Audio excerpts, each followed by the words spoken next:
जय हिंद, वंदे मातरम। साथियों, मैं धर्मेंद्र रघुवंशी पुनः एक नए वीडियो में आप सभी का बहुत बहुत स्वागत करता हूं। साथियों, आज की इस वीडियो में हम बात करेंगे शिक्षकों की उच्च पद प्रभार प्रक्रिया पर। जी हां साथियों, पिछली वीडियोस में हमने आपको बताया था कि शिक्षकों को उच्च पद प्रभार की जो प्रक्रिया है उसमें क्रमोन्नति का पेंच फंस सकता है। बहुत सारे शिक्षक साथियों ने उसको लेकर प्रश्न भी रखा था कि आप किस आधार पर ऐसा कह सकते हैं कि इसमें क्रमोन्नति का पेंच फंसता दिख रहा है। साथियों, हम आपको यहां पर बताना चाहेंगे 1 दिसंबर 2022 को उच्च पद प्रभार प्रक्रिया को लेकर एक गजट नोटिफिकेशन जारी किया गया है, जिसमें उच्च पद प्रभार से संबंधित आवश्यक दिशा निर्देश दिए गए हैं।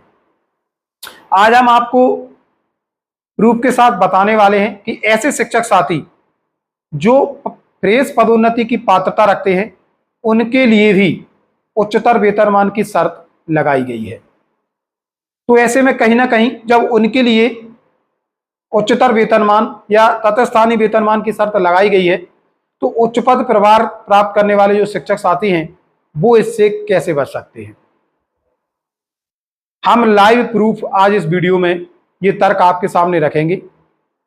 हम यहां पर आपको बताना चाहेंगे ऐसे शिक्षक साथी जिन्हें राष्ट्रपति या राज्यपाल पुरस्कार प्राप्त होता है उन शिक्षकों को पारिवार पदोन्नति की पात्रता है।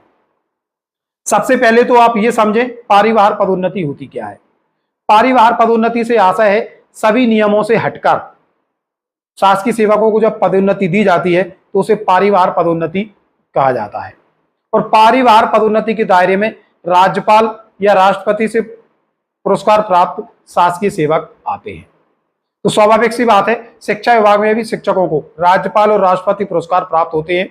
तो ऐसे शिक्षक साथी जो राज्यपाल या राष्ट्रपति पुरस्कार प्राप्त होते हैं उन्हें पारिवार पदोन्नति की पात्रता होती है। अब पारिवार पदोन्नति में किसी भी प्रकार के नियम मायने नहीं रखते हैं। नियमों को ताक पर रखकर या नियमों से हटकर ही ये पदोन्नति प्रदान की जाती है। अभी वर्तमान में यदि हम देखें तो प्रमोशन का मुद्दा सुप्रीम कोर्ट में चल रहा है, बावजूद इसके भी लोक सेवक यानी कि शासकीय कर्मचारियों को पारिवार पदोन्नति दी जाती है, क्योंकि ये नियम से हटकर होती है और केवल ऐसे विशेष लोक सेवकों को दी जाती है जो राष्ट्रपति या राज्यपाल पुरस्कार प्राप्त होते हैं। अब आप विभाग का खेल यहीं देखिए। जो गजट नोटिफिकेशन जारी हुआ है उसका पृष्ठ क्रमांक 18 आप अपनी स्क्रीन पर देख रहे हैं। इसमें यदि हम देखें तो एक टीप लगी हुई है। इस टीप को हम ध्यान से पढ़ते हैं। ऐसे माध्यमिक शिक्षक एवं प्राथमिक शिक्षक जिन्होंने राष्ट्रीय राज्य योजना पुरस्कार स्कीम के अंतर्गत राष्ट्रपति या राज्यपाल पुरस्कार प्राप्त किया हो उन्हें पारिवार पदोन्नति दी जाएगी। इस बात का जिक्र तो इसमें है कि ऐसे माध्यमिक शिक्षक और प्राथमिक शिक्षक जिन्होंने राष्ट्रपति या राज्यपाल पुरस्कार प्राप्त किया है उन्हें पारिवार पदोन्नति दी जाएगी। अच्छी बात है, मिलनी भी चाहिए क्योंकि वो इसकी पात्रता रखते हैं।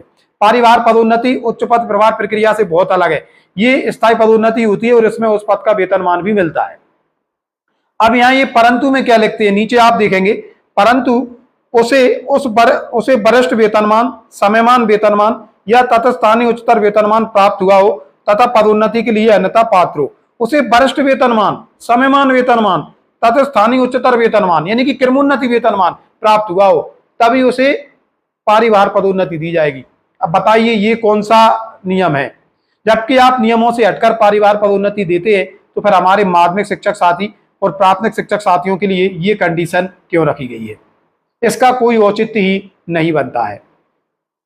जब आप पारिवार पदोन्नति देने ही जा रहे हैं तो उच्चतर वेतनमान या समयमान वेतनमान या तत्स्थानीय वेतनमान का कोई मतलब ही नहीं बनता है, क्योंकि ये जो पदोन्नति होगी आप उस पद का वेतनमान संबंधित लोक सेवक को देंगे तो फिर वह किसी ही उच्चतर वेतनमान को प्राप्त क्यों ना कर रहा हो, केवल उसके 5 वर्ष पूर्ण हुए हो अध्यापक संवर्ग या जो भी संवर्ग उसका उस पर भय पारिवार पदोन्नति की पात्रता रखता है बिना किसी शर्त एवं बिना किसी कंडीशन के। अब आप बताइए जो लोक सेवक ऐसे माध्यमिक शिक्षक, ऐसे प्राथमिक शिक्षक जो पारिवार पदोन्नति के लिए पूरी तरीके से पात्र हैं उनके लिए भी अगले उच्चतर वेतनमान की शर्त हमारे विभाग ने जोड़ी हुई है। तो फिर हम कैसे ये विश्वास कर लें कि 2013 में नियुक्त हमारे नवनियुक्त शिक्षक साथी के उच्च पद प्रभार देते समय क्रमोन्नति का मैटर आड़े नहीं आएगा।